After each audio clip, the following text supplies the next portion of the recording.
Dad called me loser and Mom laughed at me because I became bankrupt and my girlfriend left me. I asked him for help but them said no, so I calmly left. Everything changed when It's crazy how fast your life can fall apart. One minute you think you have it all together, and the next you're standing in ruins. For me, it started when my business failed.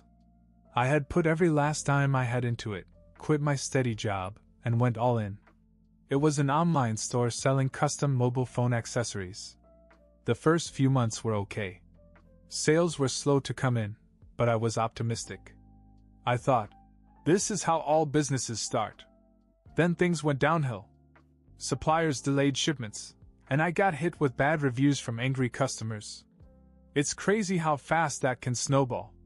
One negative review turns into 5, and suddenly no one trusts your business. The ads I was running were burning through my savings without bringing in enough new customers.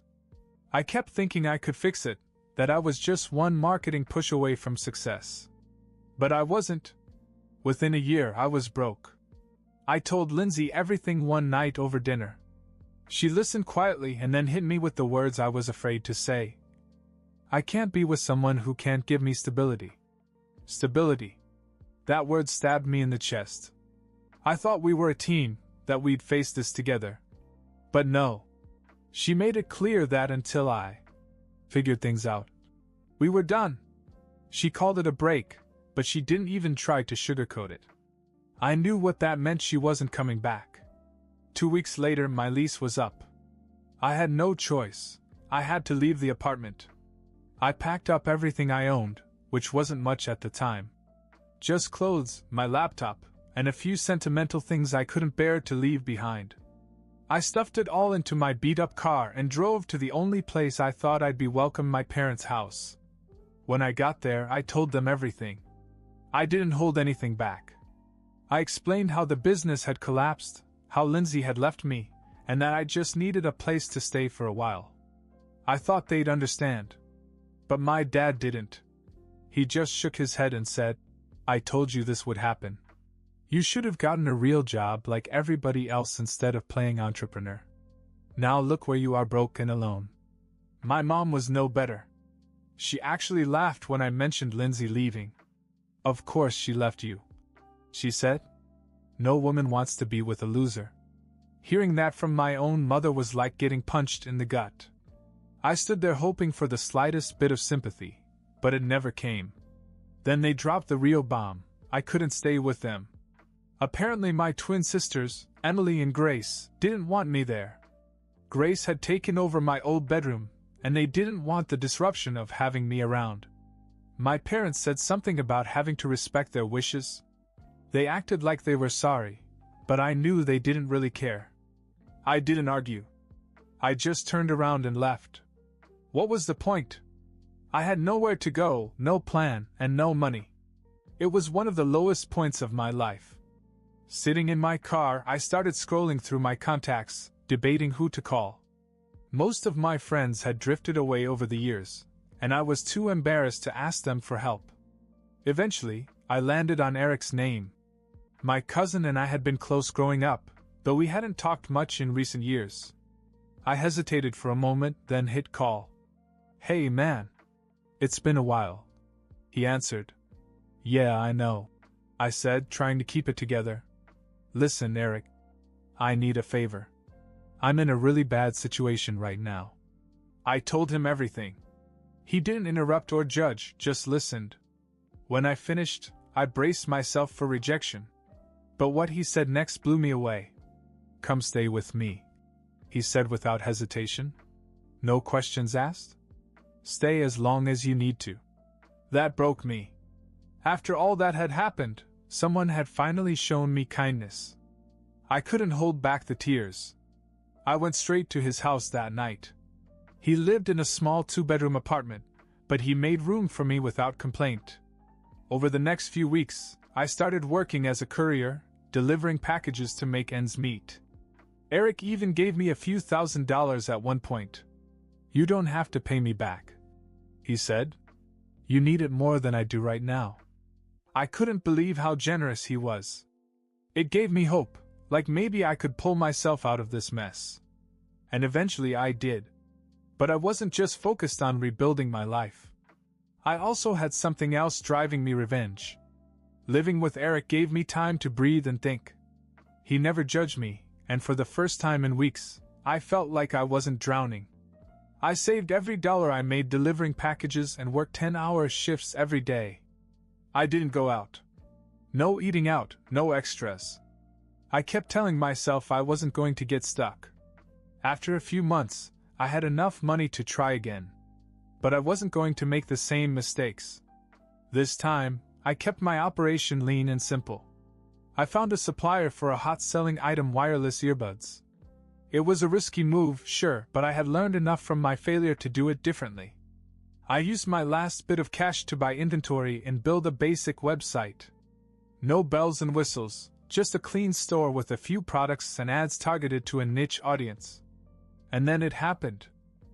The orders started coming in. At first it was just a few sales a day. But after 2 weeks, my ad campaign hit its stride. Suddenly, I was making over $1,000 a month. The next month, that number jumped to almost $6,000. I couldn't believe it. I was finally making money again. With each success, my confidence grew. I was back on my feet, but I couldn't forget how my parents and Lindsay had treated me. Their words echoed in my head every day. "Loser. Maybe when you get your act together. No woman wants a broken man." I wasn't the same person they had knocked down. I was stronger, but I also had something else: a need to prove them all wrong. The first step in this plan was Lindsay. She hadn't expected me to come back, and I wanted to see how she would react now that I was well again. I sent her a message, keeping it casual. "Hey, can we get together? I've been thinking a lot and wanted to talk." She replied pretty quickly, but her answer wasn't what I expected. "Sorry, I've moved on. I'm seeing someone now." I didn't buy it. I thought she was just trying to make herself seem less available. I replied, "That's too bad. I wanted to share some good news with you. My business is doing well, I'm renting a nice apartment again, and I'd really like to catch up. Let's have dinner." She must have been curious, because a few minutes later she wrote back, "Okay. Saturday night? Game on." Saturday came and I made reservations at one of the nicest restaurants in town. I didn't do it to impress her, I did it to make a point. She showed up looking exactly as I remembered her, long blonde hair, dressed to the nines. She smiled when she saw me and gave me a quick hug. "I'm so glad you're okay," she said as we sat down. "I always knew you had it in you. Maybe I was a little hard on you before. I just didn't know how to handle it all." I nodded, pretending to understand. I let her ramble on about how hard things had been for her after we broke up. She tried to make it sound like she still cared about me, that she'd been waiting for the right time to get back together. When the waiter brought our food, I ordered a bowl of soup. I stirred it slowly, keeping eye contact with her. "You know," I said, "I've been thinking a lot about what you said to me when you left. About how you needed stability, and couldn't stick around for someone who was struggling." She gave me a guilty smile. "I didn't mean to hurt you. I was scared." Before she could finish, I calmly picked up the soup bowl and poured it all over her. The restaurant fell silent. Gasps filled the room. Lindsay sat stunned, her hair and designer dress dripping with broth. "You're cheap," I said, getting up. "There's no future for us. Enjoy your night." I walked out without another word. The whole place was still staring, probably trying to process what had just happened. I didn't care. I blocked their number as soon as I got out. That was the last time I heard from her. But I wasn't done yet. My parents were next. They were going to see how wrong they were about me, and I had something special in mind for them. After cutting ties with Lindsay, I felt lighter, like a weight had been lifted off my chest. But I wasn't done. My parents had humiliated me and turned me away when I needed them most. Now that I was back on my feet, I wanted them to see how far I'd come, and I had a plan for that. About a month later, I got a call from Grace, one of my twin sisters. I hadn't spoken to her since the night I left my parents' house. At first, I thought it might be some kind of apology. It wasn't. "Hey, Nathan! Guess what? Mom and Dad are throwing a big anniversary party next month, and they want the whole family there," she said cheerfully. I almost laughed out loud. The nerve. They hadn't wanted me around when I was broke and desperate, but now I was supposed to show up and celebrate with them? Yeah, right. But then an idea hit me.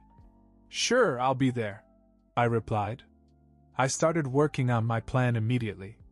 First, I rented a high-end luxury car for the day, a sleek, black Mercedes that practically screamed success.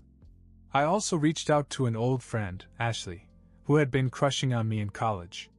We'd stayed friends over the years, and I knew I could count on her to play along. I asked if she'd pretend to be my fiancée for the party, and she was all in. "You want me to make them jealous?" "Say no more," she laughed. The day of the party, we pulled up to my parents' house in the Mercedes. Ashley looked stunning in a designer dress I'd bought for the occasion. I wasn't just going to walk in there. I was going to make an entrance they'd never forget. As we stepped inside, all eyes turned to us. My parents were hosting at their large backyard, and about 50 family members and friends were mingling around. My dad noticed me first and did a double take. My mom followed his gaze, her mouth slightly open in surprise. "Nathan?" she finally managed to say, walking over. "Wow. You look different." "Mom." "Dad," I said, smiling. "This is Ashley, my fiancée." "Fiancée?" Grace shrieked from across the yard. She hurried over, wide-eyed. "When did this happen?" Ashley squeezed my hand and smiled warmly. "We've been together for over a year now," she said. "Nathan wanted to keep things quiet until he got his business going again." "Oh yeah," I added casually. "The business is thriving now. Made just over $200,000 last quarter. We're thinking about buying a house soon." You could see the gears turning in their heads as they tried to process all of this. My dad, who had called me a failure, was suddenly speechless. My mom, who had laughed at me when Lindsay left, plastered on a fake smile and gushed. "Oh, that's wonderful. We're so proud of you, Nathan." "Proud of me?" "Yeah, sure." Throughout the evening, I played the part flawlessly. Ashley charmed everyone, and my parents bent over backward to act like they had always supported me. But the real surprise came when Eric showed up unexpectedly. "Eric? What are you doing here?" I asked, pulling him aside. He grinned. "Grace invited me. She said the party was for family. I figured I'd stop by and see how you were doing." I hadn't planned on him being there, but it worked out perfectly. When my parents saw him, they got nervous. They knew Eric had helped me when they wouldn't. He wasn't someone they could easily brush off. "So, how's Nathan been treating you?" Eric said loudly, standing next to my dad. "He's done a lot since you guys kicked him out. Gotta say, I'm impressed." The tension was thick. My dad stammered something about how they had always believed in me, but Eric wasn't buying it. "Right," Eric said with a smirk. "Funny how people suddenly care once you've made money." Ashley shot me a glance, clearly enjoying the show. I decided to end the night on my terms. During a toast, my dad stood up and said something about family sticking together through tough times. I couldn't help myself. I raised my glass and said, "That's true, though some people only show up when times are good. Thanks to those who were actually there for me when I needed it." I looked directly at Eric, and the message wasn't lost on anyone. My parents looked like they'd swallowed a lemon. After the party, Ashley and I drove off laughing. "That was better than I expected," she said. But the best part came a few days later. I got a message from my mom. "Nathan, we need to talk. We didn't handle things the right way before. Please come by when you can." I stared at the message for a moment, then deleted it. I didn't need their validation anymore. I had already won. I ignored my mom's message and got back to work. I was too busy growing my business to worry about their guilt trip. I expanded the product line, added new suppliers, and even hired a small team to help manage operations. Life was finally going the way I had always dreamed. I was building something that couldn't be taken away from me again. But just when I thought everything was under control, I got hit with a curveball. It was late one night when I got a call from Grace, the same sister who didn't want me at the house when I was down on my luck. I debated letting it go to voicemail, but something told me to answer. "Hello? Nathan," she said, her voice trembling. "I need your help." That threw me off. Grace had always been the spoiled, self-centered one in the family. She never asked for help, she expected it. "What's going on?" I asked cautiously. "It's Dad," she said. "He's in the hospital. Heart attack." I froze. As much as I was still angry at him, hearing that shook me to my core. For a few moments, I didn't know what to say. "Is he okay?" "They said he's stable, but it was serious. Can you come to the hospital?" I sighed, feeling conflicted. After everything he had said and done, did I really owe him anything? But then I remembered Eric's words at the party. "He's your dad, like it or not." As much as I hated to admit it, this was something I couldn't ignore. "Yeah, I'll be there," I finally said. When I arrived at the hospital, Grace, Emily, and my mom were in the waiting room. My mom looked like she'd been crying for hours. When she saw me, she rushed over and hugged me tightly. It caught me off guard. "Nathan, thank you for coming," she whispered. I didn't say anything. I wasn't here to make peace. I just wanted to know how bad things really were. "How is he?" I asked Grace. "They're running more tests," she said. "But the doctor said he's lucky. If he'd waited any longer to get to the ER." She didn't finish the sentence. I sat down and tried to process it all. I hadn't spoken to my dad since the party, and now he was lying in a hospital bed fighting for his life. The man who had called me a failure was now completely vulnerable. An hour later, a doctor came out and told us we could see him. When I walked into the room, I barely recognized him. He looked older, weaker. He opened his eyes and saw me standing there. "Nathan," he said softly. I nodded. "Hey, Dad." There was a long pause. I expected him to say something condescending, maybe try to assert control like he always did. But instead, he just stared at me with this tired, defeated look in his eyes. "I was wrong," he finally said. "About everything." I didn't know how to respond. This was the man who had kicked me out when I had nowhere to go, and now he was apologizing. Part of me wanted to walk out, but another part of me felt something shift inside. I wasn't the one who needed validation anymore. I'd moved past that. This was for him, not me. "I know," I said quietly. "Rest up. We can talk later." Over the next few days, I found myself visiting the hospital more often than I expected. My dad and I didn't have deep heart-to-hearts or anything dramatic. But slowly, he started opening up. He admitted he had always been hard on me because he was scared I'd end up making the same mistakes he had when he was younger. He had started his own business once, failed, and it nearly destroyed his life. He didn't want me to go through that. "Doesn't excuse how I treated you," he said one day.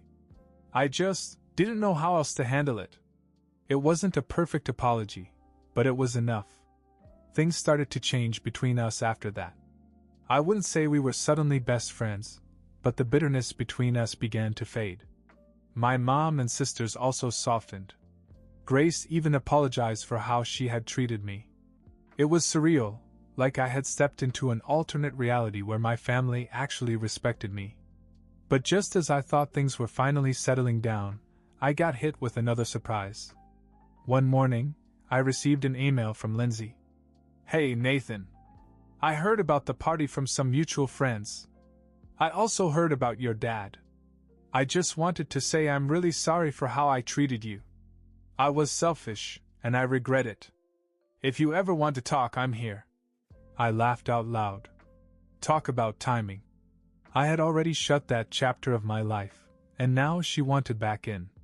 I didn't even bother replying.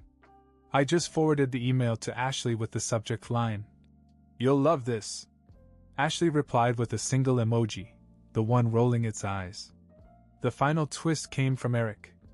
One evening, he called me out of the blue and said, "Hey, you remember that time I gave you that money to get back on your feet?" "Of course," I said. "I'll never forget it." "Well," he said, "it wasn't just me. Grandpa left me some inheritance money before he passed. I've been thinking, maybe it's time we both did something big with it. I've got a business idea I want to run by you." It felt like everything had come full circle. The cousin who had saved me when no one else would now wanted to build something together. "I'm listening," I said. Over the next few months, Eric and I worked together on his business idea, an e-commerce platform that helped small brands streamline their product launches. We both knew the struggle of trying to build something from scratch, so the concept hit home for both of us. With my experience and Eric's funding, the business took off faster than either of us expected. We landed a few partnerships and soon, we were pulling in serious revenue. I finally felt like I had found my place. But that's when my family started creeping back into my life with expectations. It started subtly. Grace texted me one day. "Hey Nathan, can you help me with a loan? I'm looking to start my own salon, but the bank isn't giving me enough." A few days later, Emily reached out too. "I'm having car trouble. I was wondering if you could help cover repairs." Then my mom called and danced around the subject, but I knew where it was going. "Your dad's been talking about retiring early. He's proud of how successful you've become. You know, he's always dreamed of traveling, but with medical bills it's tough." Right. Suddenly I was everyone's golden ticket. I'd gone from being the loser they didn't want around to their potential savior. One evening, I decided to confront it all head-on. I invited them over to my apartment for dinner. They showed up, all smiles, acting like one big happy family. I played along, serving wine and making polite conversation until we were all seated. "Let's get real," I said, putting my fork down. "I know why you're all here." They exchanged nervous glances. "You think I owe you something because I've finally made it. But let me remind you of something. You weren't there when I needed you the most. Eric was." My dad cleared his throat, looking uncomfortable. "Nathan, we've apologized. We made mistakes, but families should stick together." "Families should stick together?" I repeated, laughing bitterly. "You mean like when you turned me away after I lost everything? When you called me a failure and laughed when Lindsay left me?" They didn't say a word. "I'm not here to hold grudges," I continued. "But I'm also not here to be your bank. You all made it clear where I stood in this family when I hit rock bottom. I don't owe you anything now." Grace looked like she wanted to argue but thought better of it. Emily just stared at her plate. My mom finally spoke. "We were wrong. We know that. But we're still your family." "No," I interrupted. "Eric is my family. He helped me when no one else would. You don't get to rewrite history because it's convenient now." I stood up and walked to the door. "Dinner's over. I think you should leave."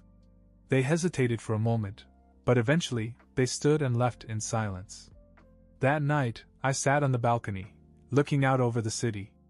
I thought I'd feel guilty or conflicted after putting them in their place. But I didn't. For the first time, I felt free.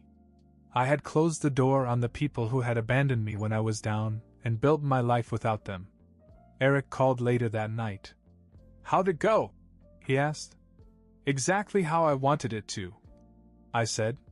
"They got the message." "Good. You deserve better, man." "Yeah," I said, smiling. "I do." In the end, I didn't need revenge. Success was enough. And I finally realized I didn't need their approval or their apology to move forward. I had built my life from the ground up, with no help from them, and now I was exactly where I wanted to be.